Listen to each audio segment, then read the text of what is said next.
Hello, and how's it going, Dr. Hertz and all the members of the Sports and Violence team? My name is Aiden Crozier, and I'm very excited to share with you my final presentation for this class. It has been a great semester learning more about sports and the inevitable violence that comes with our favorite games. I'm now ready to share some of my newly found knowledge with you all.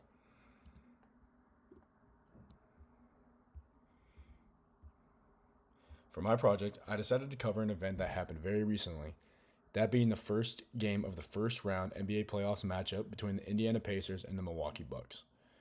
I chose this game because I was lucky enough to have attended it, giving me some firsthand knowledge on everything that transpired. And as you can see in that top right hand corner, that's a picture of me and my cousin at the game. It was a really incredible atmosphere, and I was very lucky to have been there. And then that's a picture of Gainbridge Fieldhouse where it was played. As I said prior, this was a first round National Basketball Association playoff matchup between the Pacers and the Bucks, and it was hosted by the Indiana Pacers at Gainbridge Fieldhouse on April 19th, 2025.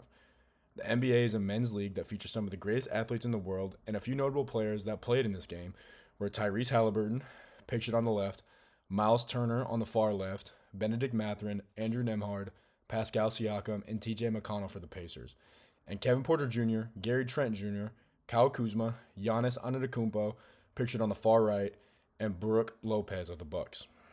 Another player we will talk a lot about is Damian Lillard of the Bucks, who was healing a blood clot in his left calf during this event. He's pictured right there next to Giannis. The head of the Patriots coaching staff, Rick Carlisle, was also in attendance, as well as Doc Rivers, the head coach of the Bucks.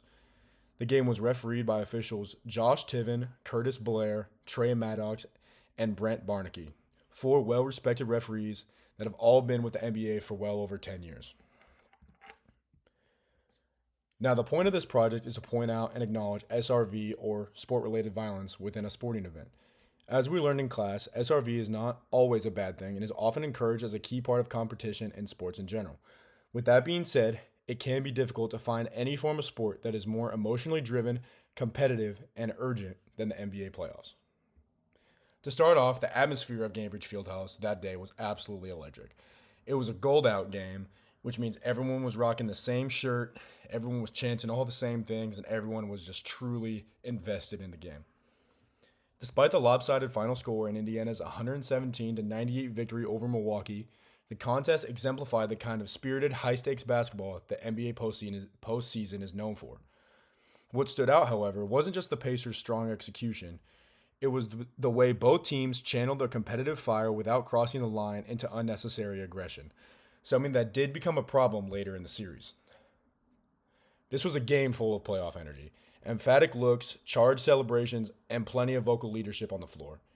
Tyrese Halliburton, who is pictured above, directed traffic with composure. Miles Turner ended possessions with emotionally charged rim protection, and Giannis, also featured above, competed with his usual relentlessness, carrying Milwaukee offensively. And of course, both Carlisle and Doc Rivers completed their roles as coaches civilly and effectively. Yet, amid all the physical play and on-court emotion, the game remained clean. There were no technical fouls, no flagrant accidents, and no drastic altercations. Only the kind of chirping and intensity expected in a postseason setting. The officiating crew, led by Josh Tiven, managed the game incredibly well, allowing for tough competition while maintaining control to great pleasure of the fans in the building. One of the biggest SRV factors in this game, however, was how the Pacers played Giannis, the star of the Bucks. While Giannis still managed to drop 36 points and grab 12 rebounds, the Pacers' defensive approach was clearly rooted in physical disruption. Indiana didn't try to neutralize Giannis with finesse or scheme alone. They opted for controlled aggression, meeting him at the rim with hard contests and at times controlled fouls. The tactic wasn't about stopping him outright, it was about sending a message.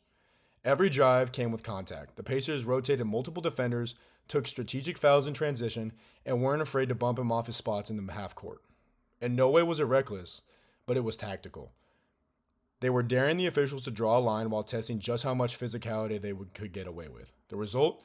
Giannis got his numbers, but often in isolation, while the rest of Milwaukee's offense stagnated. The Pacers sacrificed whistles in exchange for rhythm disruption, a trade they'll gladly make if it helps contain the broader Bucks attack. The fans also played a huge role in this game by participating in the game as best as they could, myself included, Every time Giannis made his way to the free throw line, which was a lot because of the constant fouls, the crowd erupted in a countdown in an attempt to make him miss his free throw shots. I'm going to bring us back to this picture right here where you can see a little red circle in the bottom corner. That's where my seats were. So we were right next to the free throw line, which means we got rowdy and loud and really made sure he missed those free throws.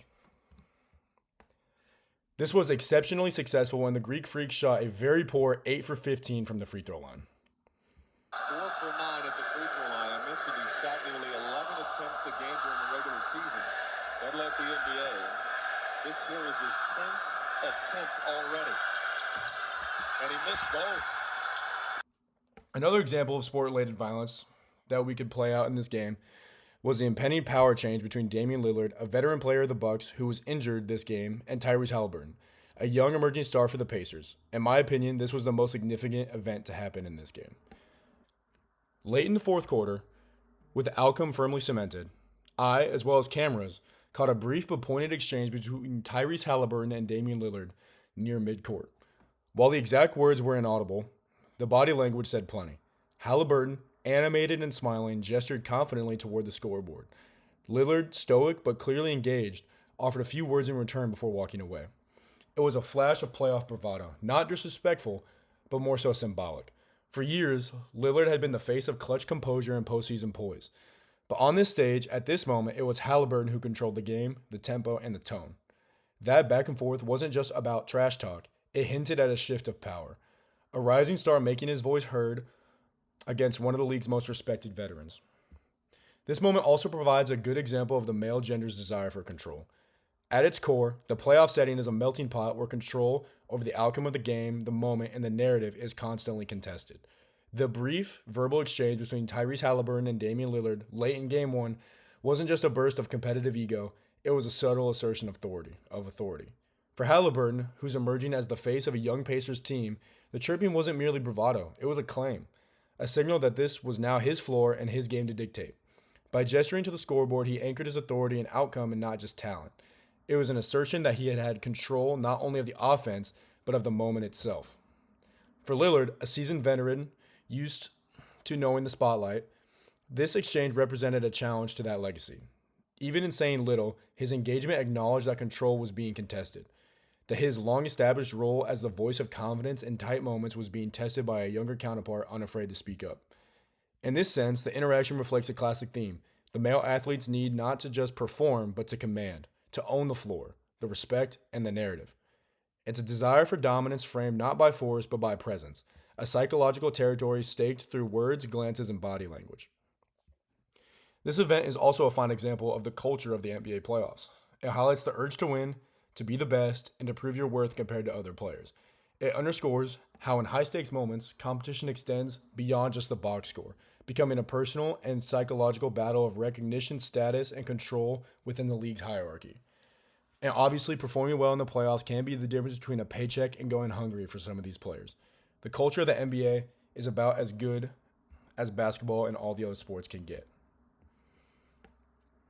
And you can connect all of this to Kevin Young's theory in Chapter 1 of Sport Violence and Society about the functionalism of sports and how sports is a social institution that contributes to the stability and cohesion of society, and how violence in sports can be interpreted as a regulated outlet for aggression or a reflection of broader societal tensions.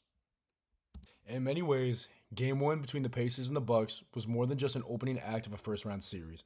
It was a microcosm of what makes the NBA playoffs so compelling.